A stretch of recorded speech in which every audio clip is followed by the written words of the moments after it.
Olá, meu amigo, minha amiga da TV Novo Tempo, que bom estarmos juntos mais uma vez para o estudo da Bíblia, aqui no Revivados por Sua Palavra.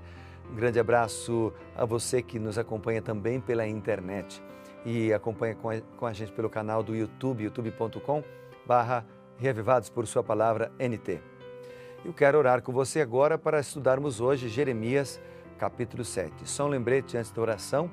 Você pode entrar no nosso canal do YouTube e se inscrever lá para receber as mensagens diariamente e também pode nos seguir através do Instagram, do Twitter ou do Facebook. Será um prazer estar com você mais uma vez ali por esses canais também. Vamos orar?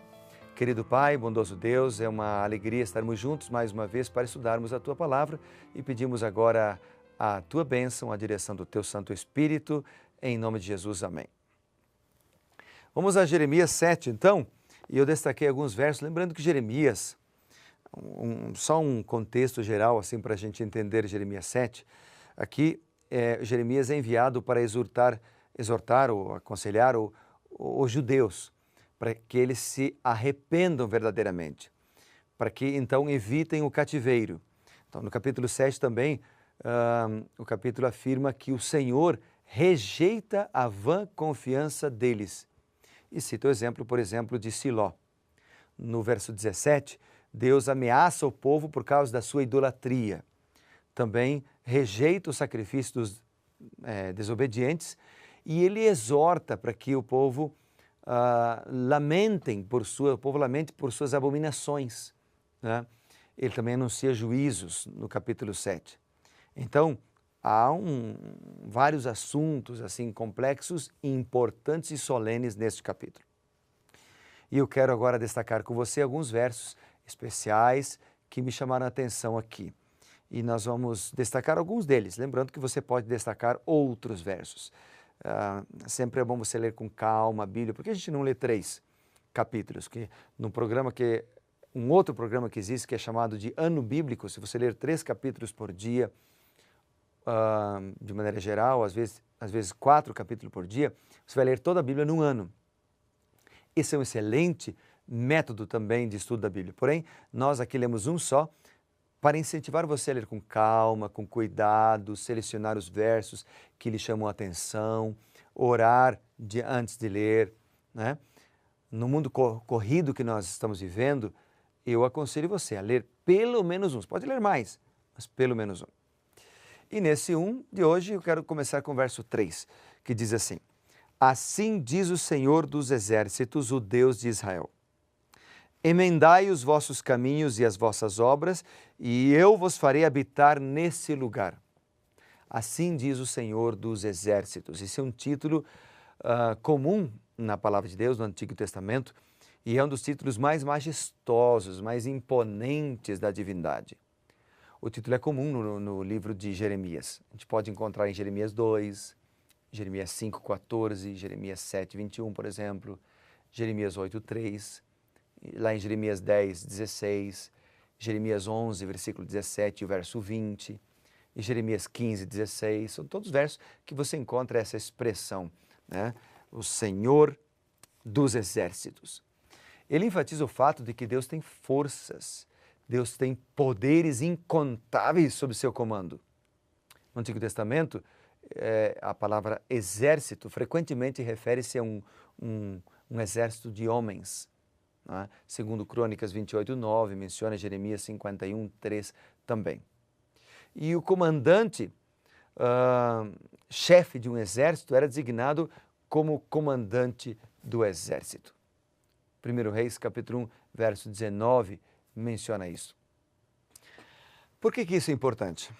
Porque os anjos também são mencionados como exército de Deus. Por exemplo, vamos começar com um texto que está em 1 Reis, capítulo 22 e o versículo 19. O texto diz assim: Micaías prosseguiu: Ouve, pois, a palavra do Senhor. Viu o Senhor assentado no seu trono e todo o exército do céu estava junto a ele, à sua direita e à sua esquerda. Todo exército do céu. Se a gente ler ainda no Salmo 103, verso 21, que eu já tenho marcado aqui, diz assim: Bendizei ao Senhor todos os seus exércitos, vós ministros seus, que fazeis a sua vontade. E o termo exército também é aplicado aos corpos celestes. E aí há vários textos na Bíblia que mostram os corpos celestes, as estrelas, como o exército dos céus. Ou seja, o Deus de Israel tem sob seu comando incontáveis exércitos de forças espirituais e de forças materiais. Ele é o Senhor dos exércitos do céu, Ele é o Senhor dos anjos, Ele é onipotente. Apocalipse 19, verso 6, por exemplo. Vamos ler juntos? Apocalipse 19, verso 6. O que diz ali a Bíblia? Diz assim, 19, verso 6. Então ouvi uma voz como de numerosa multidão, como de muitas águas, de fortes trovões, dizendo, Aleluia, pois reina o Senhor nosso Deus, o Todo-Poderoso. Deus é o Todo-Poderoso. O verso 5, ali em Isaías, em Jeremias, diz que estamos em Jeremias 7, ele diz o seguinte, mas se deveras emendardes os vossos caminhos e as vossas obras, se deveras, praticares a justiça, cada um com o seu próximo. Então, verso 5, ele retrata o amor ao próximo, que foi muito frisado por Jesus, por exemplo, em Mateus 25. Nenhuma reforma parcial ou acanhada seria suficiente. Somente o arrependimento profundo, seguido de uma vida de estrita honestidade e integridade em relação às outras pessoas, poderia servir para desviar os temidos juízos. E o verso 7 é um outro verso que eu destaquei. O verso 7 menciona que Deus é o autor de toda bênção. O verso 7 diz assim, Jeremias 7, verso 7. Eu vos farei habitar neste lugar, na terra que dei aos vossos pais, desde os tempos antigos e para sempre. Deus é quem concede a terra, é Ele quem concede as bênçãos.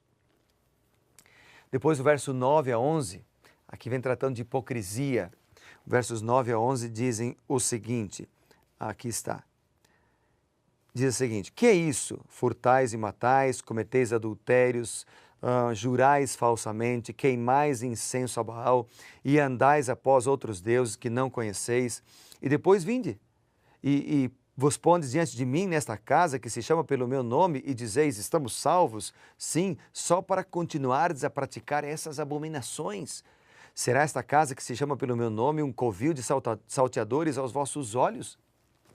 Veja, covil de salteadores, os homens que serviam e adoravam no templo eram perversos, cobriam sua maldade com um manto de piedade. Jesus usou esse termo, covil de salteadores. Aqui na própria Bíblia de Andrews, ela usa essa expressão ao comentar aqui Jeremias capítulo 7 e o versículo 9, ela diz o seguinte, vamos ler aqui, Jeremias 7, verso 9, diz assim,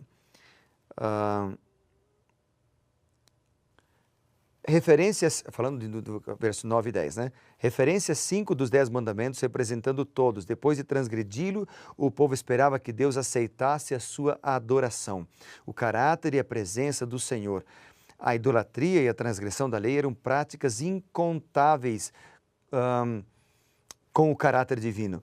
Incompatíveis, desculpe, com o caráter divino. E aí diz, falando sobre covil de salteadores, era um lugar de reunião de criminosos. Jesus usou esta expressão quando expulsou os comerciantes do templo.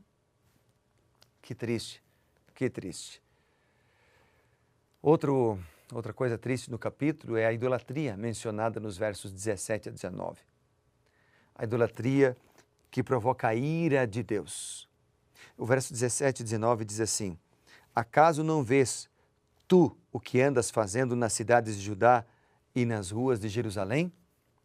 Idolatria era a adoração a deuses falsos, adoração a imagens, a Baal, por exemplo. Mas a idolatria pode ser tudo aquilo que é mais importante do que Deus. A apostasia coletiva do professo povo de Deus era aberta, era pública, era ousada, e eles sofreriam as consequências por isso. O que é que você tem colocado na frente de Deus? O verso 23, nós lemos assim, mas isto lhes ordenei, dizendo, dai ouvidos à minha voz, eu serei o vosso Deus, e vós sereis o meu povo. Andai em todo o caminho que eu vos ordeno, para que vos vá bem. Andai em todo o caminho que vos ordeno. A frase, eu serei o vosso Deus, ocorre com frequência em Jeremias. Jeremias 11, 24, capítulo 30, verso 22, capítulo 31, 3, eu serei o vosso Deus. E no versículo 25, ele começa dizendo assim, ó, desde o dia em que vossos pais saíram da terra do Egito até hoje, enviei os vossos servos, os meus servos, os profetas, começando de madrugada os enviei. É interessante que a expressão começando de madrugada aparece também no verso 13 e significa falar com sinceridade, falar de forma contínua. A expressão é peculiar a Jeremias, ocorrendo com frequência, às vezes com pequenas variações. Mas esta expressão também, ela significa mais. Né? O povo de Judá não queria ouvir, não importava quão sincera ou quão incessantemente Deus falasse com eles, eles não queriam ouvir. Essa expressão, começando de madrugada, por outro lado, mostra que Deus chama seu povo cada manhã. Ele nos espera cada manhã para dar as boas-vindas em sua câmara de audiência. A pergunta é, você estará lá? Eu quero estar e eu vou orar por isso agora. Bondoso Deus e Pai, eu quero estar desde manhã quando o Senhor nos chama para falar conosco. Por isso eu te peço agora uma bênção especial e a iluminação do Teu Santo Espírito. Em nome de Jesus. Amém. Que Deus te abençoe, meu amigo. Seja revivado por sua palavra.